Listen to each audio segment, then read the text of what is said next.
ক্রিকেটের সব খবরাখবর সবার আগে পেতে এখনই সাবস্ক্রাইব করুন এবং বেল বাটনে প্রেস করুন।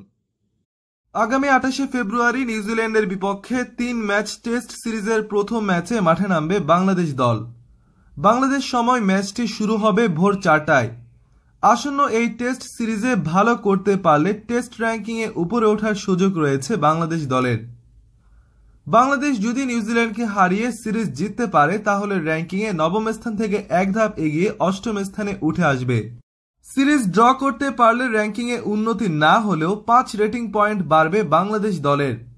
1-0 ব্যবধানে জিতলে বাংলাদেশের রেটিং পয়েন্ট হবে 78। তবে বাংলাদেশ যদি 3-0 ব্যবধানে হারে তাহলে 2 রেটিং পয়েন্ট কমবে। যদি 2-0 ব্যবধানে হারে তাহলে রেটিং পয়েন্টের কোনো পরিবর্তন হবে না। যদি 1-0 ব্যবধানে হারে তাহলে 2 রেটিং পয়েন্ট বাড়বে বাংলাদেশের। দীর্ঘদিন ধরে টেস্টে তেমন সফলতা ছিল না বাংলাদেশ দলের, ফলে র্যাঙ্কিংয়ে পিছিয়ে ছিল তারা। দীর্ঘদিন র্যাঙ্কিংয়ে 10-এ ছিল, এরপর জিম্বাবুয়েকে পেছনে ফেলে দীর্ঘদিন ধরে 9-এ আছে।